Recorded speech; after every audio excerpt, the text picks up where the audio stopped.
자, 여러분, 우리가 저번 시간에 이제 그 조선까지 다 끝냈죠? 어떻게 보면 조선까지 다 끝냈고, 오늘은 다시 옛날 돌아와서 이제 문화사를 잠깐 정리해 보도록 할 거예요.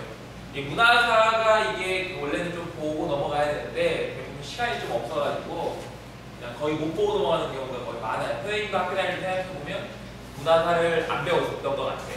시간이 없어서 못한 것 같은데 문화사를 잠깐이나마 간단하게 좀 살짝만 정리하고 넘어가도록 하겠습니다. 하다 보면 선생님 옛날에 했던 건데요? 라고 말할 수도 있어요.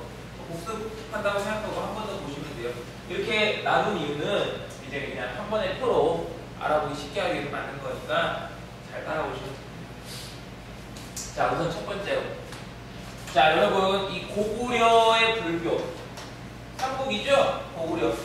자, 우선 고구려의 불교의 첫 번째 의미가 어떤 의미였을까? 자, 삼국시대의 불교는 고구려뿐만 아니라 기본적으로 호국불교적인 성격이 있어요. 호국불교가 뭐야? 국가를 지키는, 보호한다라는 뜻이죠. 국가를 위해서 불교가 존재하는 거야. 그러니까 부처님이 있긴 있지만 이제 그 부처님조차도 국가를 위해서 존재하지 국가 없이는 부처도 존재한다, 존재하지 않는다, 존재하지 않는다. 그리고 또 하나 왕주불 상상이 나옵니다. 왕이 곧 뭐다? 부처다. 그러니까 왕이 부처님이니까 신하들이 왕한테 탐을 할 수 있어? 없죠. 그러니까 그 귀족계층이나 왕실은 이 불교를 적극적으로 막 수용을 합니다. 왜냐면 기존에 있던 민간신앙들 있죠. 산신이라든지 아니면 여러 가지 우리 떠들어 다니는 그런 그 민속신앙 같은 것들, 그런 것들의 단점이 뭐냐면 그게 없어. 우선 기본적으로 교리가 없죠. 여러분 생각해보세요. 무당이 교리가 있습니까? 우리가 알고 있는 기독교, 천주교, 불교 이런 데 경전이라는 게 있잖아. 그런 걸 보면서 이제 사람들이 공부를 하고 배우고 느끼는 건데, 무당들이 교리로 공부해? 아니지. 갑자기 신받아가지고 막 이렇게 하고 이게 되게 무당이다. 그렇죠? 교리가 없다고. 이런 것들은 다 교리가 있었고, 또 하나 이게 아까도 말했듯이 곧 부처님이 곧 임금이다라는 거, 왕이라는 그런 개념을 백성들의 심어줌으로 인해 가지고 왕족들은 귀족이라는 일반 백성들한테 인정을 받을 수 있었던 거야. 그리고 불교에는 굉장히 중요한 게 하나가 있어. 그리고 무속신앙의 단점은 뭐냐면 죽은 다음에 내세에 대해서 얘기를 안 해줍니다. 귀신을 불러내서 얘기할 수도 있지만 그쪽 세상이 어떻게 이런 얘기에 대해서 잘 없어. 확실하게 나와 있지 않아요. 어떻게 보면. 그런데 불교에는 특이한 게 하나 있지. 무슨 사상? 윤회사상이라는 게 있죠. 그 만화 신과학계도 있잖아. 죽으면 막 이렇게 재판받고 가가지고 무리복이 있는데 그 중에 나가면 사람 될지 뭐 될지 짐승 될지 나오는 거 있잖아. 그런 것처럼 윤회사상이라는 게 있어. 윤회사상의 특징이 뭐야? 내가 죽어서 다음에 태어나는 건데, 현생에 착한 일을 하면 다음에는 좋은 걸로 태어나는 거죠. 그렇지. 나쁜 일을 하면 지옥에 가거나 아니면 나쁘게 태어나고 이런 거죠. 바퀴벌레 난 거, 소, 돼지, 말, 개 이런 거 태어나는 거 아니야. 그렇지. 그러니까 사람들이 어떻게 했냐면 귀족이나 왕족이 이럽니다. 야, 니네가 그렇게 백성들한테 니네가 그렇게 살고 있는 거 당연한 거야. 왠지 알아? 내가 불교라는 종교를 보니까 불교에서는 전생에 착한 일을 많이 하면 후생에 좋은 걸로 태어난대. 내가 왕이나 귀족으로 태어난 건 내가 전생에 좋은 일을 많이 해서 그런 거야. 그러니까 불만 갖지 마. 이런 식으로 얘기를 한다고. 얼마나 매력적인 종교야. 그렇죠. 그러니까 백성들이나 아니면 왕족은 귀족한테, 귀족은 백성한테 하면 어떻게 보면 수용할 수 있는 근거를 마련해 줬죠. 그래서 적극적으로 수용을 합니다. 이거는 여러분 선생님이 고구려에만 적어도 옆에 다 같이 적을 거예요. 왜냐하면 다 공통적이거든. 심지어 어디까지 그럴까? 조선시대도 수교업벌 정책을 펼쳐요. 유교를 승성하고 불교를 억압하는 데조차 불구하고 왕실에서는 어떻게? 불교를 믿습니다. 무슨 큰일이 있으면 절에 가가지고 막 빌고 이래요. 뭔가 약간 앞뒤가 안 맞는 것 같지만 사람이라는 게 그렇잖아. 마음이 이렇게 힘들 때 종교를 찾게 되잖아요. 그런 것처럼. 그거는 공통적으로 맞는 거고. 자, 그럼 2번. 자, 고구려의 불교는 누가 들어왔니? 어느 왕 때? 자, 우리가 저번에 배웠듯이 고구려의 불교는 소수리왕 때 들어오죠. 자, 누가 이걸 갖고 오냐면 전진이라는 나라가 있어요. 전진. 신하가 아니에요. 전진. 신하의 전진. 본명이 박충제죠. 박충제 씨가 온 게 아니라 전진에서 순도라는 스님이 순도 이름이 순대만 보시면 자 순도라는 스님 자 순도라는 스님이 우리나라에 와가지고 이제 불교를 전해줍니다. 뭐 아도라는 사람도 있으면 나중에 뭐 아불란사라는 이제 뭐 절로 만들고 그런 스님들도 있지만 그런 것까지는 몰라도 되지만 이거는 꼭 기억해야 돼. 고구려의 불교는 어느 왕 때 누가 전해줬다? 소수리 왕 때 불교가 전해졌다라는 겁니다. 아시겠죠? 네. 자, 그럼 2번 여기 백제를 보도록 합시다. 자, 2번 백제도 고구려하고 어떻게? 똑같아. 호국불교고 왕족불 사상. 자, 이 백제는 어느 왕 때 전래됐느냐? 자, 어느 왕 때 전래됐을까? 이거 배웠는데 친묘왕 때. 뭐 연도로 따지면 384년인데 그것까지 몰라도 되고 저기 고구려는 372년인데 몰라도 됩니다. 자, 친묘왕 때 누가? 동진이라는 나라가 동진. 자, 이거 전진이 아니라 동진. 그러면 동진은 어디 있었을까? 전진은 북쪽에 있었겠지. 왜? 그래 고구려가 가깝고. 동진은 어디? 남쪽에 있었겠지. 그래 뭐 타고 백제 온 거야? 배 타고. 그렇죠? 그렇지. 이 당시 중국이 뭐였냐면 위진남 북쪽 5, 16국 시대거든. 굉장히 혼란한 시기인데. 자, 동진에서 누가 왔냐면 마리난타라는 스님이 나왔다. 이게 고유명사로 문제에 나간 일은 거의 없지만 그래도 혹시나 내가 문제를 이렇게 막 봤어. 문제를 막 봤는데 문제에서 이게 어떻게 딱 이 사람 여기 있네? 이렇게 얘기하면 어떻게? 마라나타죠. 쏘리. 문제에서 봤는데 딱 보고 막 이 사람 내 본것 같아. 이 사람 백제 때고 그 사람이구나. 불교 얘기구나. 이렇게 알면 되는 거예요. 그러니까 뭐가 나올지 모르는 선생님이 막 지금 던져주는 겁니다. 자, 친유왕 때라는 거 꼭 기억하시고 이 마라나타 이름이 좀 이상하죠? 이 사람은 호승이래요. 호승이 뭐야? 오양캐 호자. 중국인이 아니에요. 아마 인도인이나 뭐 이런 쪽 사람이 아니었을까 싶어요. 그것까지는 나중에 보시면 되고. 자, 신라도 마찬가지로 뭐겠니? 똑같죠? 호국불교고 왕족불 사상이 나왔던 건 뭐 신라예요. 신라에는 실제로 왕들 자체가 이름이 뭐야? 여러분, 신라에서 불교를 공인한 왕이 누구죠? 법흥왕이지. 이름이 뭐야? 뭐를? 불법을 흥하게 한다는 왕이에요. 그렇게 이해하세요, 그냥. 그러면 불법을 흥하게 할 때는 법흥왕이잖아. 이름 자체도 뭐야? 무슨 용어가 강해? 불교적인 용어가 강하죠? 그렇지. 신라 시대에는 이렇게 왕들 이름조차도 불교적인 용어를 강하게 썼단 말이야. 자, 너희들 잘 알 거야. 저번에 설명했지, 우리 선생님이 수업하면서 법흥왕 설명하면서 누구니? 그렇지, 이차도. 얘가 뭐 죽은 다음에 뭐 피가 뭐 하얀색이 나오고 남산까지 올라갔다 이것까지는 그때 설명 다 했어요. 2차론이 죽음으로 인해가지고 이제 어떻게? 불교가 공인이 됐다. 자, 그럼 이제 통일신라 보도록 합시다. 통일신라. 자, 근데 여러분 여기 보는 것처럼 이 고구려, 백제, 신라의 불교는 공통적인 특징이 하나 있어. 어떤 불교였을까? 잘 봐. 이 호국불교, 왕족불 사상 다 맞는데 이거는 다 통일신라 발해가 똑같아요. 알겠습니까? 이거 다 그냥 적기 귀찮으니까 다 이건 똑같습니다. 알았죠? 호국불교, 왕족불 다 똑같다. 그런데 이러한 불교들이 들어왔는데 과연 한국 시대에는 이러한 불교들을 일반 백성들도 향유할 수 있었을까? 없었어. 왜? 우선 기본적으로 글이 뭐야? 한자지, 한자. 그러니까 이걸 뭐 읽을 수가 있겠냐? 모른다고. 그러니까 주로 이런 한국 시대의 불교는 누가 믿었을까? 왕족이나 귀족들이 믿었겠죠. 그래서 다른 말로 뭐 귀족 불교라고 하고. 여러분 원래 불교라는 게 어떤 종교니 원래는? 석가가 과연 불교를 만들었을 때 남을 뭐 구원하기 위해서 뭐 그랬을까? 아니야. 원래의 불교는 뭐냐면 개인의 해탈이 목적입니다. 내가 스스로 깨달아서 부처가 되는 게 목적. 그거를 뭐라고 하면 소승불교라고 해요. 소승불교. 소승. 작은 수레. 작은 수레 몇 명 탈 수 있어? 한 명, 한두 명밖에 못 타죠? 근데 이게 우리나라로 넘어오고, 그러니까 중국으로 넘어오면서 그 의미가 확장되는데, 물론 그게 다시 우리나라로 넘어오지만, 그 무슨 불교냐면 대승불교라고 해요. 큰 수레. 큰 수레는 몇 명이 많이 타죠.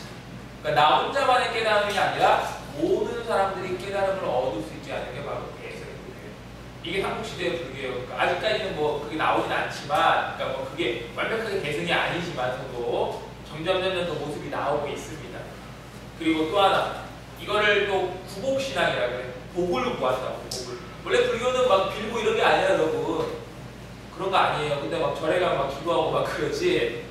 그러니까 이게 왜 그러냐면, 원래는 이런 걸 어디에다 빌었을까요? 소독신앙, 그렇지. 뭐 누구들 부탁해서. 그렇지. 산신이나 무당 이런 사람 부탁해가지고 산신한테 빌어달라 이렇게 얘기했지. 근데 이제는 그거를 믿지 않고 불교를 믿게 되면 어떻게 되냐면, 그 사람들의 역할을 불교가 대신 가져가는 거예요. 그러니까 스님들이 막 점도 봐줘요. 요새 그 알아니나 봐? 스님들이 막 점도 봐주고 막 스님들이 막 그래 묘자리 지정해주고 막 스님들이 막 그런 얘기까지 한다고. 원래 스님들은 하는 거 아니에요. 근데 이제 우리나라는 좀 독특하지. 되게 독특해요. 특이해가지고 나옵니다. 그러면 과연 통일신라에는 불교가 어떠한 모습을 보이고 있었을까? 자, 통일신라에는 아까도 말했지만 이 모든 것들이 다 원래 귀족이나 왕족들을 위한 불교였어요. 그런데 통일신라가 되면서 불교가 어떻게 되느냐? 이 사람이 나옵니다. 너희들 잘 알 겁니다. 누구냐면 여기 밑에다가 1번이라고 적을게요. 원효라는 분이 나와요. 원효. 원효 스님.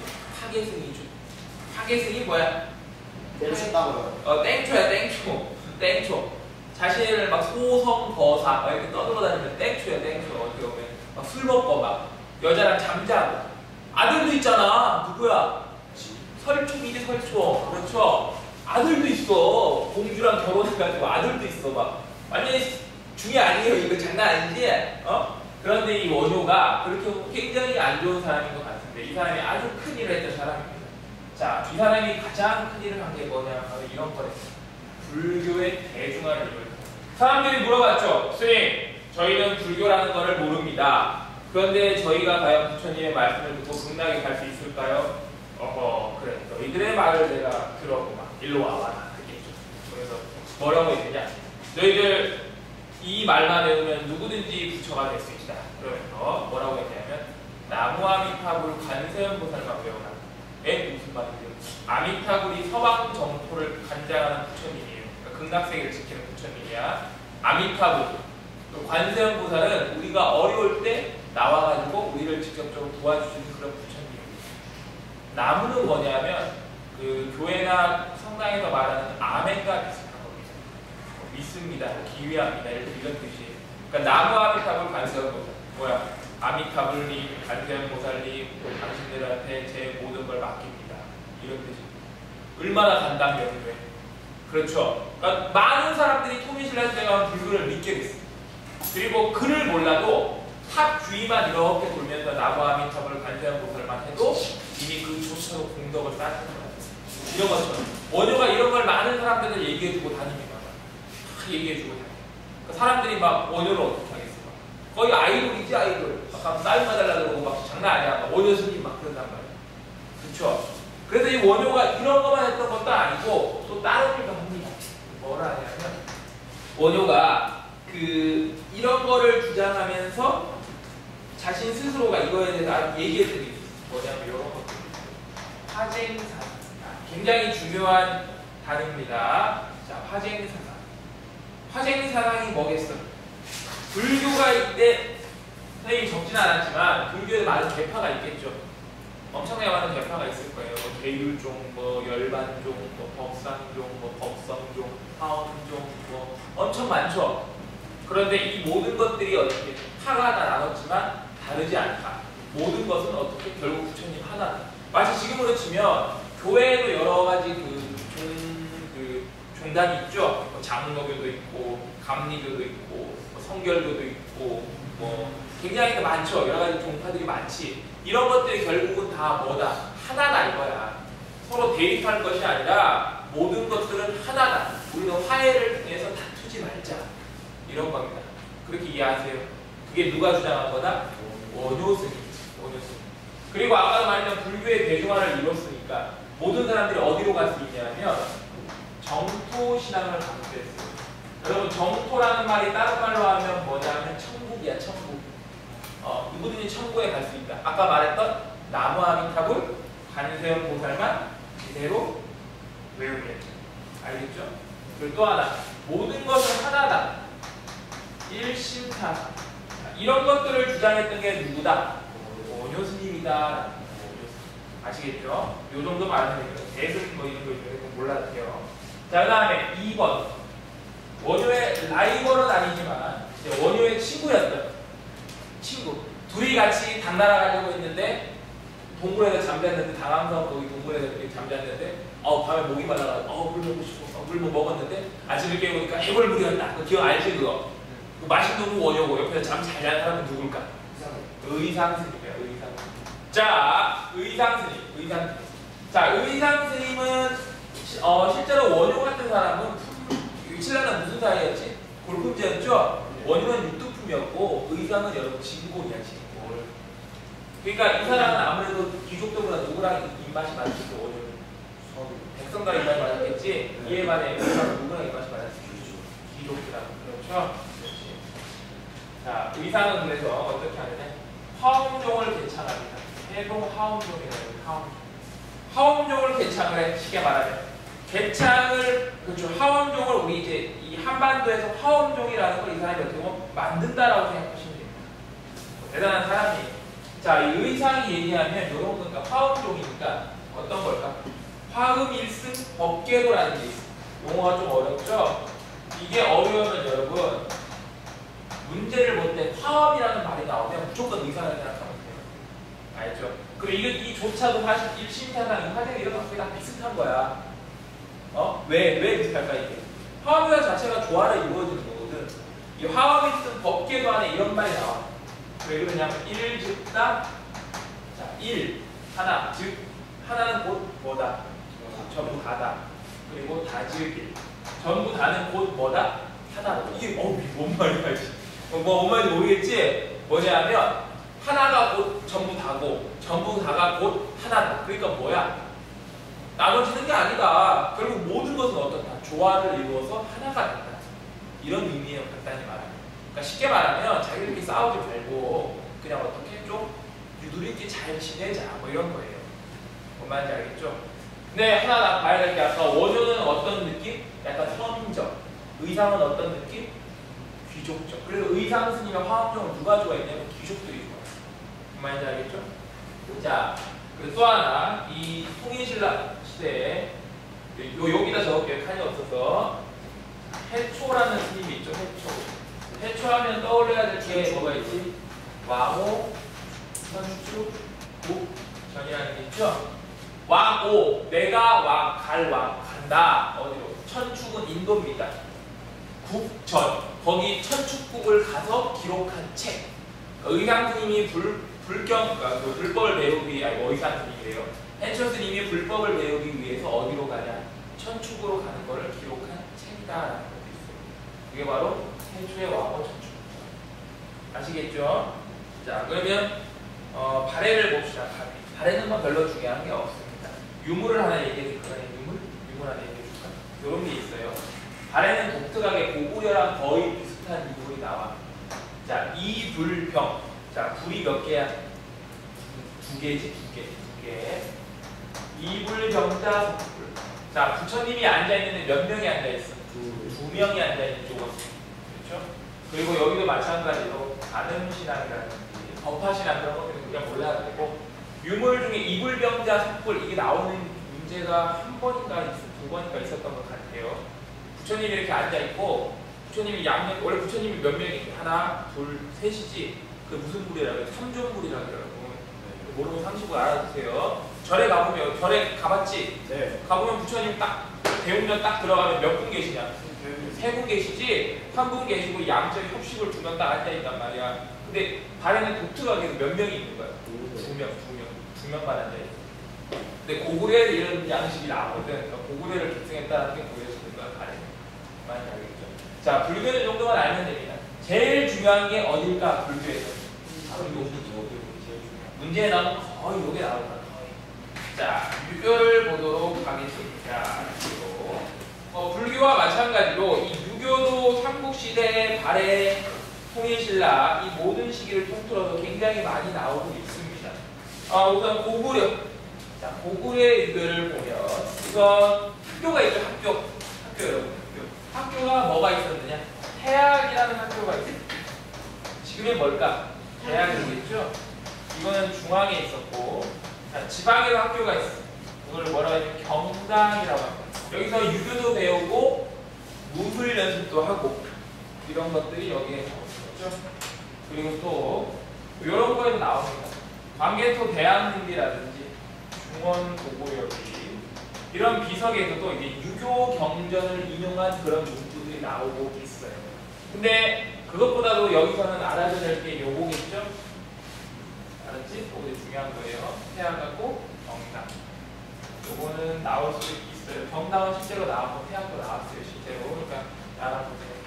자, 그럼 백제는 뭐가 있을까? 백제는 학교가 있을까? 없을까? 있는데 기록에 없어요. 그래가지고 분명히 있겠죠. 있을 거예요. 근데 기록이 없어서 우리가 어떤 게 있었는지 안타깝게 알 방법이 없어요. 자, 여기도 그래도 있었다라고 알 수 있는 게 박사라는 사람들이 존재해요. 박사 뭐니 여러분? 대학교 교수님을 박사라고 하죠? 네. 그 박사 맞아요. 박학다식한 사람이라는 뜻이야. 많이 알고 있는 사람. 박사. 뭐에 대해서? 유교 경전에 대해서. 알았죠? 유교 경전에 대해서. 자, 그 다음 또 하나. 백제에도 유교가 널리 퍼졌다는 걸 알 수 있는 게, 자, 백제에 보면 사택, 지적, 비문이라는 게 있습니다. 자, 사택, 지적, 비문. 저 사람이 그 사택, 지적이라는 사람이 이제 비문을 적은 거를 발견한 어떻게 보면 그 기록이에요, 기록. 거기에 보면 세상이 이렇게 공허한데 막 이런 식으로 표현을 해요. 죽은 거에 대해 정말 안타깝구나. 근데 이 표현을 하는데 그것도 유교적인 모습이 나와 그 자체로 그 시적인 표현들. 근데 어찌됐든 간에 목표 불교까지 끝은 불교적으로 끝납니다. 좋은 곳으로 나오기를 막 이런 식으로. 어찌됐든 간에 이런 거를 통해서도 이제 알 수 있게 되는 거다라는 거겠죠. 자, 그다음 신라 봅시다. 신라. 자, 신라에는 어떤 게 있었을까? 자, 진흥왕 순수비문에 그런 말이 나와요. 서경에 있는 여러 가지 인용들을 구절을 이렇게 인용합니다. 인용해가지고 그거에 대해서 어떻게? 얘기하는 거죠. 진흥왕 이까지 넓힌 거는 정말로 옛날로 고궁으로 봤을 때 대단하다. 이렇게 얘기했죠. 그런데 신라에는 중요한 게 하나 있어요. 자, 임신서기석이라는 게 있어요. 임신서기석. 이게 뭘까? 임신서기석. 파랑 둘이 자기들 맹세를 비석에 적은 거야. 자, 파랑 둘이 자기들 맹세를 비석에 적은 겁니다. 그러면서 우리가 몇 년 사이에 유교 경전에 뭐를 외우겠다. 그걸 맹세하기 위해서 맹세한 거죠? 그러니까 기록으로 남긴 겁니다. 맹세서자거든. 딱 남긴 거예요. 그런 그 비석이 발견이 됐어요. 그게 뭐다? 임신서기석이다. 그러면 통일신라에는 유교적으로 어떠한 모습이 있었을까? 기본적으로 알 게 이게 있지? 뭐야? 국학 있지? 국학. 여러분 누가 만들었지? 신문을 많이 봐서 아는 게 많았던 신문왕이 만들었죠? 아는 게 많으니까 공부시켜야 되는데 머리 놀릴 거야? 그럼 안 되겠죠? 아는 게 많았던 국학을 통해서 얘기를 한 거겠죠. 그 다음에 또 하나. 자, 원성왕이라고 하는데 원성왕 복서 3품가라는 걸 만들어. 3품이니까 몇 개나 나니까 3개겠지? 실제로 품까지 있어서 총 4개인데 거의 3개로 봅니다. 자, 유교 경전을 하품, 중품, 상품으로 해가지고 3개로 나눠. 그래가지고 공부를 잘하면 어떻게? 관직을 주는 거야. 그런데 통일신라 시대는 뭐니? 골품제지, 골품제. 골품제이기 때문에 어떻게 된다? 잘 안 돼요. 그냥 관직을 주긴 주는데 어려운 용어인데 중위제라는 게 있어요. 중위제. 수행했죠? 그거랑 기억하시면 돼요. 중위제랑 똑같다고 보시면 돼요. 어쨌든 그런 식으로 독서한품가를 통해서 유교 경전에 대해서 이제 판단을 하는 거죠. 근데 여러분 독서한품가에서 반드시 들어가는 그 과목이 2과목이 있어. 뭘까? 논어 가장 기본적이고 또 하나 효경. 논어와 효경은 다 들어가요. 기본 과목이야. 기본 과목. 마치 지금의 국영수 사과처럼. 자, 그 다음에 또 어떤 게 있냐면 인물들이 또 있겠죠. 인물들 누가 있냐? 설총이라는 사람. 설총. 이 사람은 이두를 정해. 이두라는 건 한자를 우리나라 말처럼 바꿔서 썼던 거야. 좀 편하게. 마치 일본의 히라가나 가타카나처럼. 가타카나는 외국어를 자기 말로 바꿔 쓰잖아. 그리고 화한계라는 거. 화한계라는 걸 적었을 때 화한계가 뭘까? 이게 꽃한자야. 왕한테 경계하라고. 꽃을 경계하라고. 이거 왜 왕이 그런 말이야? 예쁜 꽃 경계해라. 그래서 지금 여자일 수도 있고 옆에서 이렇게 막 간사하게 말하는 간신일 수도 있고 이런 것들 어떻게 하라고? 경계하라고. 그래서 이런 걸 적어서 말하는 거죠. 근데 이걸 그냥 쓰면 멋이 없죠? 그러니까 어떤 표현을 쓸까? 되게 멋있는 말들을 인용해야 되겠지. 그럼 옛날 고전 같은 건 인용을 많이 해야 될 거야. 그렇죠? 뭐 폐하, 제가 보니 옛날 중국 논어에 의하면 뭐 이렇게 나오겠죠? 맞지? 뭐 이렇게 그런 것처럼 이런 걸 통해서 이제 왕한테 바치면 했다. 왕이 들었을까? 안 들어요. 안 듣습니다. 전혀 듣지 않습니다. 그러니까 신라가 망하지. 맞아. 그냥 발해 봅시다. 발해는 뭐 특별한 게 없어요. 하나만 적을게. 배워줄 거야. 자, 주자감이라는 거 있죠? 주자감. 학교입니다. 마치 고구려의 태학, 신라의 국학, 그리고 발해의 주자감. 저번에 우리가 수업 시간 한 거야. 복습하는 거예요. 자, 그럼 과학을 봅시다. 과학을 보면 이제 고구려 같은 경우는 시험에 나오지 않아요. 그냥 뭐 천문도, 뭐 천문 관측도 이런 거 있는데 그런 거 몰라도 됩니다. 백제는 하나만 보고 갑시다. 뭐 과학이라고 하기 좀 그렇지만 하나. 칠지도라는 게 있어요. 칠지도. 이거 누가 누구한테 준 거야? 백제가 왜한테 하사한 거야. 근데 이런 거 못 만들지? 우리 막 얼마나 과학적으로 만드는데 기술을 보시고 7개의 가지가 뻗어나간 걸 막, 야, 이거 아름답지 않아. 그랬겠죠. 일본왕이 스고이 막 이렇게 좀 봤더니 스고이네 막 이러고 이렇게 아리가또 고자이마스 아리또 막 이렇게 했을 거 아니야. 그렇지? 그러니까 근데 일본이 이런 거 만들지도 못했는데 뭐 이상한 헛소리야. 자기들이 뭐 가얀 땅에 식민지를 건설했다는 이 이상한 헛소리라는 또라이 같은 건데 그게 누구냐? 바로 저 외놈들이야. 여러분 외놈들은 경계해야 됩니다. 겉으로는 파이 웃고 있는데 그 개코에 나오잖아. 저희 집은 뭐 남은 음식을 쓰지 않습니다. 막 이렇게 하면 갑자기 뭐 누가 들어오면 이러시아마세 막 이러지 않는 것처럼 일본 애들이 그래야 돼요. 알겠죠? 그러니까 잘 보시기 바랍니다. 자, 그다음 신라를 봅시다. 신라는 여러분 이거 알죠? 과학하면 이거 떠올라야지. 경주 첨성대. 그렇죠. 첨성대 뭐야? 천문기구지. 천문기구. 높냐 낮니? 높아? 이게 높아? 야, 벌모는데 나같이 옥상하다 보니 더 잘 보이겠다. 낮지? 그치? 어떻게 들어갔을까? 설명서 이쪽 안에 가보면 들어가서 올라가기도 봤다 그러지? 왜 그랬을까? 사실 이거는 실제로 천문 관측으로서 쓸 수도 있겠지. 근데 그것보다는 상징적인 의미가 더 강해요. 왕이 그만큼 뭐에 관심을 가지고 있다. 천문에 관심을 가지고. 천문이라는 건 하늘의 별, 뭐 달, 뭐 해 이런 걸 보는 거지. 이 말은 곧 뭐와 직결되는 거야? 농사. 왜 어른들이 그러죠? 야, 달에 그렇게 구름이 많이 낀 걸 보니까 내일은 날이 없겠구나. 이러지. 그런 것처럼 결국 그 모든 것들을 통해서 뭘 알아보려고? 농사를 잘 짓게 하려고. 농사를 잘 짓는 게 꼭 백성들이 잘 사는 거니까. 그렇죠? 지금의 우리나라는 그러냐? 아니요. 알아서 생각하세요. 감히 그런 얘기를 난 할 수가 없겠죠. 괜히 했다가 죽는 거 아니야? 그래서 잘려요. 자, 그 다음 신라는 그냥 몰라도 됩니다. 발해도 몰라도 됩니다. 이제 무덤. 무덤 봐야 돼. 무덤이 제일 중요해요. 무덤. 자, 무덤. 자, 처음에 고구려의 무덤은 돌무진 무덤이 뭘까? 돌무진 무덤이 뭐예요? 돌을 쌓은 거야. 이렇게 돌을 그냥 막 듬성듬성 막 쌓아 올릴 거야. 돌무진 무덤. 대표적인 무덤이 뭘까? 장군총. 이게 누구 무덤일까? 과개토왕 무덤일까? 장수왕 무덤일까? 장기토왕. 확실하지 않아요.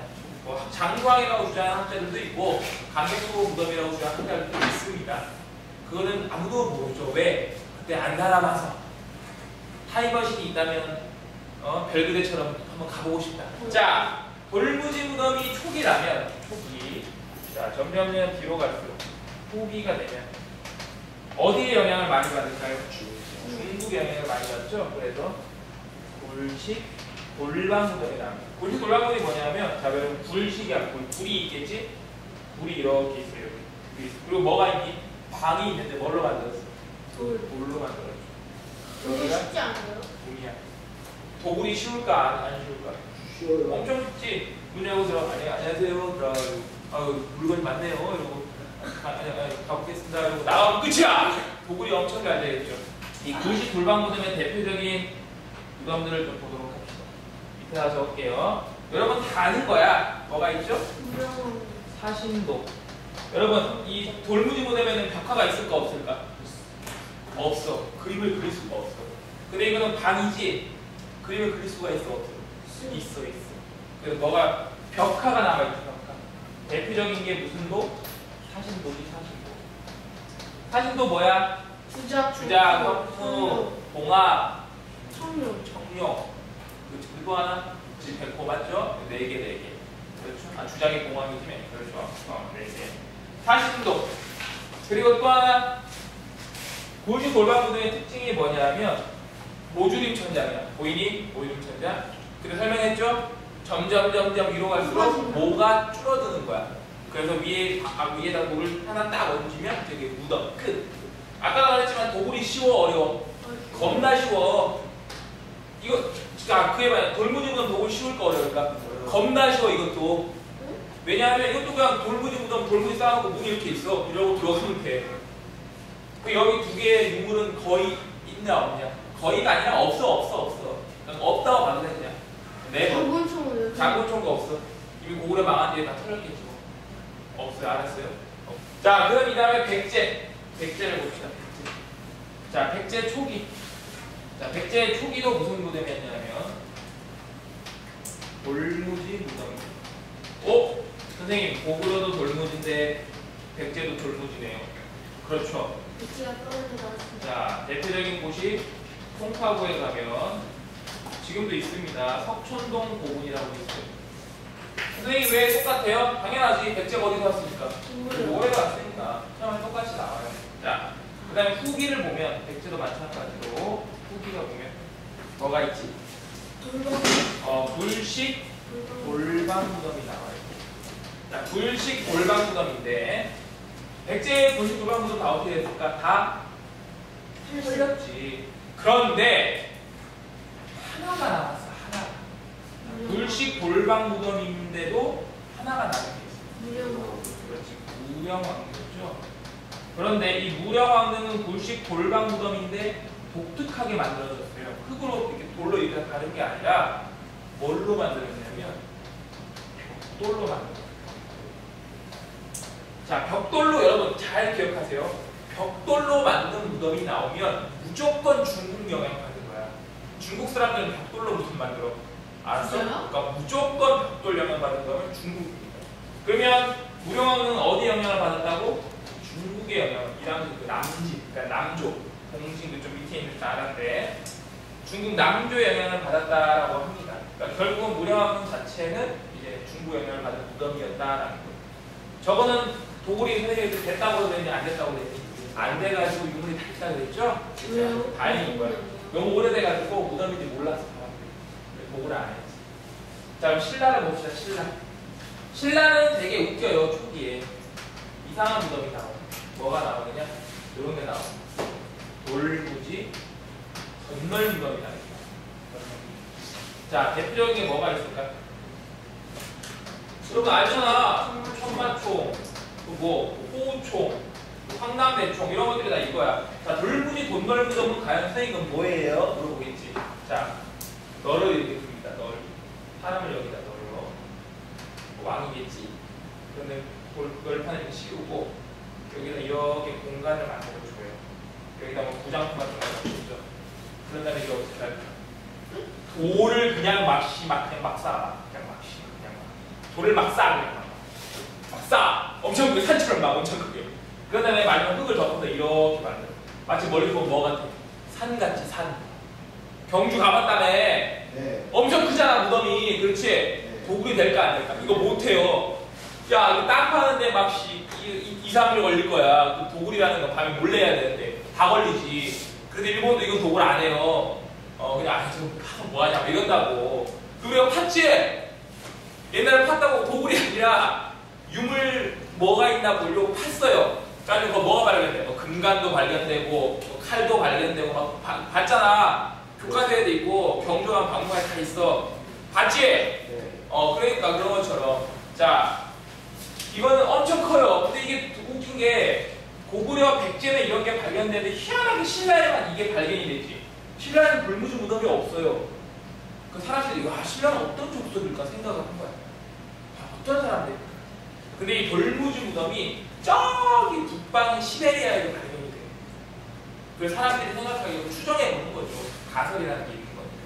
신라인들은 우리 한반도의 토착 세력이 아니고 저기 북쪽에서 넘어온 유목민이지 않았을까 그런 상상하는 생각을 합니다. 실제로 신라인의 성에 많은 게 뭐예요? 김씨지, 김씨. 김을 한자로 쓰면 금이지, 금. 쇠금자지. 이 사람들은 쇠를 다루는 민족이었던 거예요. 유목민족의 확률이 높아요. 그러기 때문에. 뭐야? 옛날에 쇠를 다뤘다는 건 그걸 똑같은 거야. 레이저 총 쏘는 똑같은 거야. 자, 신라가 이제 돌무지 무덤이었는데 후기에 오면 신라도 중국의 영향을 받는 거지. 뭘로 바꿀까? 그래서 불식, 돌방 무덤을. 간단하죠? 간단합니다. 이 정도 말면 만점이에요. 이건 만점입니다. 자, 그럼 통일신라의 무덤은 뭐가 있었을까? 여러분, 통일신라에는 안타깝지만 무덤이 있긴 있지만 뭐가 유행하느냐? 화장이 유행합니다. 화장. 왜 화장이 유행할까? 여러분, 스님들이 죽으면 불에 태우지? 그래서 죽으면 뭐 나오냐? 태우면 살이라는 게 나오죠? 그런 것처럼 불교의 영향으로 화장이 굉장히 많이 유행합니다. 그런데도 불구하고 우리가 통일신라면 이 사람 무덤 하나 있지. 그게 누구야? 그렇지, 김유신. 김유신 무덤. 자, 김유신 무덤은 불식 돌방 무덤입니다. 이것도. 그리고 이 무덤의 특징. 말 잘했어. 무슨 신사? 12기 신사. 자축인묘 진사오미 신유술에 쥐, 소, 그 띠 있잖아. 12개. 개, 돼지, 말, 여기지 12개. 자축인묘 진사오미 신유술에. 그거 말하는 거죠? 자, 요런 것들이 이제 뭐야? 신라시대 대표적인 유물이다라고 보시면 되겠죠? 무덤 양식. 자, 그리고 발해. 발해는 여러분 어디를 개성한 나라지? 고구려를 개성한 나라죠? 무덤. 저번에도 배웠지? 자, 첫 번째로. 운항의 딸이었던 정예공주며. 이 사람은 고구려. 무슨 천장? 모조림 천장. 이거 저번에 한 거야. 이렇게 그냥 간단하게 단어만 적는 거예요. 이거 보려면 전에도 찾아보세요. 그 다음에 운항의 또 딸이었던 누구? 정여공주며. 이 사람 무슨 무덤? 당의 영향을 받았어. 그러니까 어떤 무덤이었을까? 선생님 중국 하면 무조건 무덤이에요. 그렇죠. 벽돌 무덤. 고대의 문화 끝났습니다. 요거만 알면 웬만한 문제는 다 맞을 겁니다. 걱정하지 마세요. 괴릉이라고 있어요. 여러분 괴릉. 원성왕 누구입니다. 원성왕. 이거는 그 무덤을 만들 때 괴에서 만들었다. 그러니까 이렇게 널판처럼 이렇게 해놓고 거기에 사람을 넣어서 만든 건데 그래도 괴릉이라고 해요. 그리고 이 괴릉이 왜 그러냐면 무덤을 만들 때 여기에 이제 그 연못이라는 게 있어. 물이 있었거든. 근데 그거를 뭐 훼손 안 하려고 그 물 위에다가 무덤을 만들었어. 이게 수익이 엄청 그렇죠. 그래도 괴릉이 됐대. 괴에서 만들었다 그래가지고. 근데 누구 무덤인지 원성왕 릉이라고 뭐 알려진 게 있긴 한데 확실하진 않아요 아직도. 그래서 뭐 김유신은 확실한데 이런 거 알고 있는데 이거 뭐 안 해주려다가 높아시면 나올까. 이렇게 합시다. 자, 끝. 고대문화 끝났어. 중세문화 알 거예요. 중세문화.